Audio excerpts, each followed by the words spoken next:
Assalamualaikum warahmatullahi wabarakatuh. Hai anak-anakku semuanya, jumpa lagi dengan Pak Resi kali ini yang akan menemani kalian belajar ya di pelajaran pendidikan Pancasila dan Kewarganegaraan. Baik, untuk pertemuan hari ini kita akan melanjutkan materi ya dari pertemuan minggu lalu, ya kan?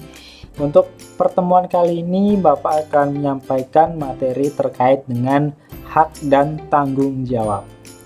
Ya, nanti materi seperti apa? Yuk kita cek bareng-bareng ya. Baik, langsung saja.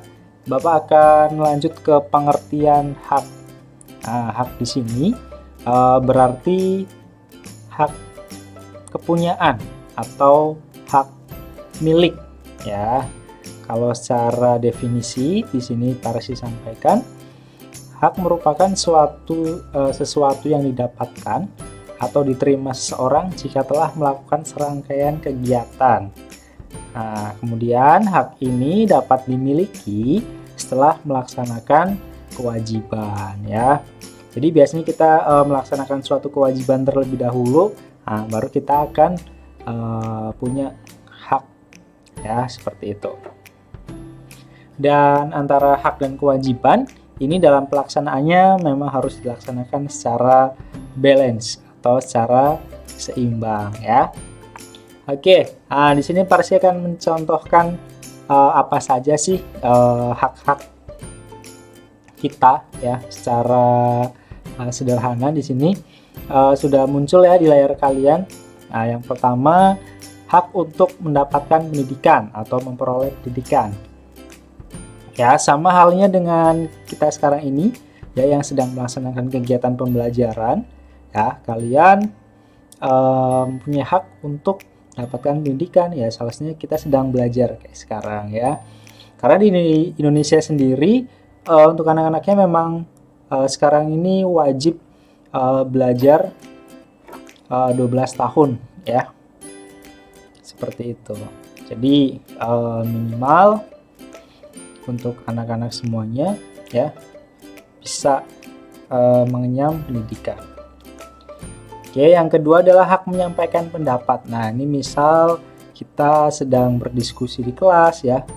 Nah, kalian boleh tuh menyampaikan ide kalian ya, pendapat kalian ya, boleh disampaikan. Kalian punya hak itu ya. Kemudian adalah hak untuk mendapatkan rasa aman. Nah, ini rasa aman di sini ya merupakan jaminan dari suatu negara ya. Alhamdulillah untuk negara kita untuk saat ini ya, dan seterusnya ya, mudah-mudahan selalu dalam keadaan yang aman. Seperti itu ya, kita beraktivitas, kita mau apapun ya, selalu harapannya tidak ada rasa takut atau cemas dalam hal keamanan ya, seperti itu. Oke, kita lanjut ke pengertian dari tanggung jawab. Ya, tanggung jawab di sini merupakan suatu perwujudan kesadaran akan kewajiban ya. Jadi melaksanakan suatu kewajiban berarti kita telah melaksanakan tanggung jawab ya. Nah, kemudian di layar ya Pak Reski sajikan sebuah gambar di sini ya, mungkin terlihat nih di layar kalian ya. Nah, ini ada petugas kepolisian ya. Di sini lagi ngapain nih kira-kira?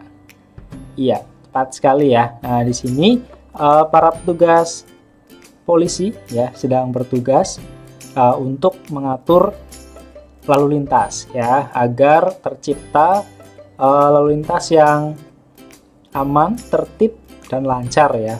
Coba bayangin kalau nggak ada polisi yang mengatur lalu lintas ya, pasti udah terjadi kemacetan ya, kemudian lalu lintasnya jadi gak tertib ya, seperti itu. Nah, terkait dengan profesi ini ya, ini punya serangkaian tanggung jawab loh ya.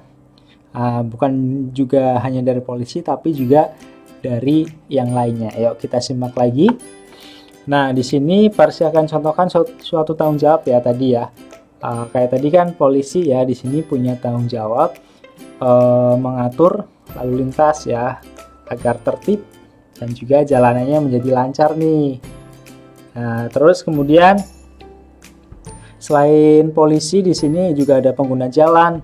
Ya, pengguna jalan di sini dia punya tanggung jawab untuk mematuhi ya arahan polisi dan juga mematuhi rambu-rambu lalu lintas ya. Kemudian, nah ini akibatnya nih, kalau semisal kita tidak punya rasa tanggung jawab ya sebagai pengguna jalan, semisal pasti akan terjadi kecelakaan ya, dan di sini bisa membahayakan diri kita sendiri dan juga orang lain. Nah, ini makanya kita harus hati-hati ya, agar kita selalu punya rasa tanggung jawab seperti itu. Oke, kemudian Parsi akan sampaikan lagi ya terkait dengan tanggung jawab terhadap Pancasila ya kan, dari sila 1 sampai dengan sila kelima nih. Ya, yang pertama terkait dengan sila ketuhanan yang Maha Esa ya. Nah, di sini sudah cukup jelas ya. Jadi kita punya tanggung jawab ya untuk melaksanakan ibadah ya sesuai dengan agama masing-masing ya. Karena kita seorang muslim ya, kita salah satu ibadah wajibnya adalah menjalankan sholat 5 waktu. Itu yang paling utama ya. Kemudian yang kedua adalah menghormati antar pemeluk agama ya, karena kita ketahui bersama bahwa negara kita ya negara yang multikultural ya, yang sangat beragam ya, bukan saja dari agama ya, tapi dari suku ya, bahasa ya, dan lain-lain. Nah, jadi di sini agama Indonesia ada 6 yang wajib kita menghormati antar pemeluknya kayak gitu. Terus yang ketiga adalah tidak memaksakan suatu agama pada orang lain ya. Jadi kita bebas untuk memeluk suatu agama atau keyakinan ya, seperti itu. Itu untuk sila pertama. Kemudian sila kedua di sini ada banyak poin-poinnya ya. Parsi akan sampaikan beberapa saja ya, mungkin ini juga sudah pernah Parsi sampaikan juga ya, terkait dengan sila kemanusiaan yang adil dan beradab ya. Ini titik poinnya adalah untuk menolong sesama manusia ya. Kemudian kita tidak membeda-bedakan ya, manusia itu berdasarkan suku, agama ya, kemudian warna kulit, tingkat ekonomi, kemudian tingkat pendidikan ya, semuanya kita sama. Kemudian menyadari bahwa kita memang makhluk yang diciptakan oleh Tuhan, dan membela kebenaran dan keadilan. Selanjutnya adalah menyadari bahwa kita mempunyai hak dan kewajiban yang sama ya, kemudian tidak melakukan diskriminatif atau perbedaan, kemudian sikap saling mencintai sesama manusia, kemudian rasa tenggang rasa ya, kemudian gemar menolong orang lain ya, menolong sesama kayak gitu kan, kemudian tidak membeda-bedakan, berbicara kepada orang lain dengan sopan santun ya. Itu merupakan poin-poin penting ya dari tanggung jawab sila kedua. Kemudian lanjut sila ketiga ya, sila Persatuan Indonesia. Yang ini salah satu titik poinnya adalah cinta pada tanah air dan bangsa. Kemudian menjaga nama baik bangsa dan negara. Kemudian tidak membanggakan bangsa lain dan merendahkan bangsa sendiri ya. Kita harus bisa bersaing dengan bangsa-bangsa lain. Kita yakin Indonesia bisa menjadi negara yang maju ya. Kemudian ikut serta dalam ketertiban dunia. Selanjutnya menjunjung tinggi persatuan bangsa, dan yang terakhir adalah mengutamakan kepentingan bangsa dan negara di atas kepentingan pribadi dan juga golongan ya, seperti itu. Nah, sila persatuan ini itu tadi ya, disampaikan bahwa negara Indonesia negara yang beragam ya, dari suku, agama, ras, kemudian antar golongan ya. Tapi semuanya merupakan suatu keindahan ya, walaupun berbeda-beda gitu kan, dan itu suatu anugerah juga bagi kita ya, dan kita dipersatukan oleh dalam bingkai Bhinneka Tunggal Ika ya. Apa itu? Ya berbeda-beda tetapi tetap satu jua ya, seperti itu. Next, sila keempat di sini merupakan sila kerakyatan yang dipimpin oleh hikmat kebijaksanaan dalam permusyawaratan perwakilan ya. Nah, poin-poinnya di sini ya bisa Parsi tampilkan, yaitu selalu mengedepankan musyawarah untuk mencapai mufakat ya dalam menyelesaikan masalah. Jadi para pendiri bangsa kita ya sebenarnya sudah mengajarkan kita ketika kita berdiskusi kemudian musyawarah ya itu harus mencapai suatu mufakat ya. Mufakat di sini merupakan apa yang kita bicarakan itu bisa suaranya bisa bulat ya. Kemudian kalau budaya voting itu sebenarnya budaya bangsa barat ya. Jadi ketika musyawarahnya terjadi deadlock ataupun sudah tidak ada titik temu, nah opsi yang terakhir adalah voting ya. Jadi kita utamakan musyawarah mufakat terlebih dahulu ya.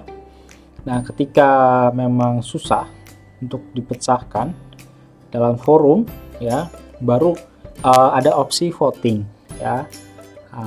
Seperti itu. Kemudian tidak memaksakan kehendak pada orang lain.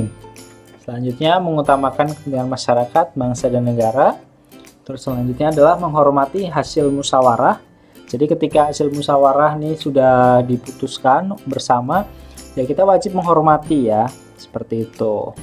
Kemudian ikut serta dalam pemilihan umum ya. Ini semisal kalau kalian umur kalian sudah cukup ya untuk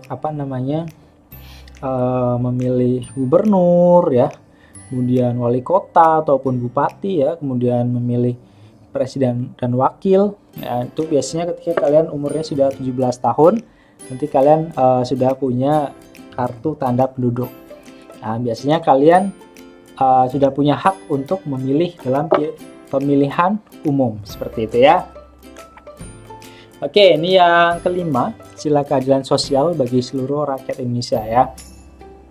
Nah di sini pertama adalah menolong orang lain sesuai kemampuan ya.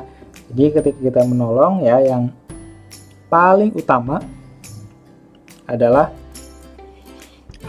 kita menolongnya memang sesuai kemampuan kita ya, jangan berlebih seperti itu ya. Kemudian menghargai hasil karya orang lain ya, semisal ada penyanyi ya, biasanya dia kan ada CD ataupun kaset ya, kita ya belinya yang original ya. Jadi tidak beli yang bajakan. Itu salah satu kita menghargai hasil karya orang lain, misal seperti itu. Kemudian menjunjung tinggi nilai kekeluargaan, dan yang terakhir adalah menghormati hak dan kewajiban orang lain ya, seperti itu.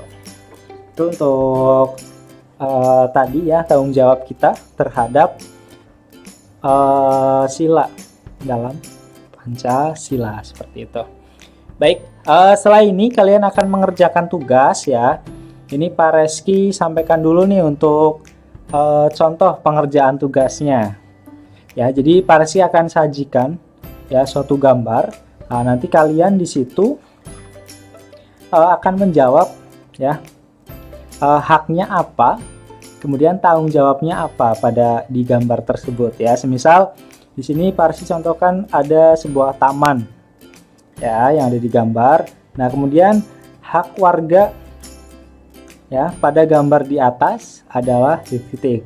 Nah kira-kira haknya apa nih ya pada gambar taman tersebut. Kemudian yang kedua, tanggung jawab warga pada gambar di atas adalah apa ya. Tadi kan udah dibahas nih hak itu seperti apa, kemudian tanggung jawab itu seperti apa ya.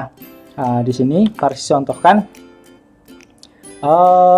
tadi ya, misal di gambar taman ini hak warga pada gambar di atas adalah salah satunya mempunyai hak untuk misal berjalan berkeliling taman ya, untuk menikmati keindahan taman ya, itu boleh.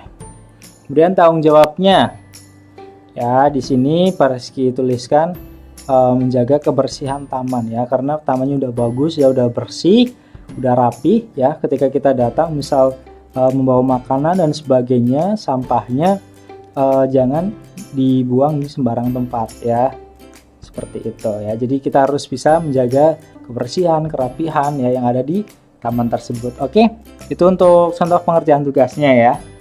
Nah, setelah ini kalian akan mengerjakan tugasnya.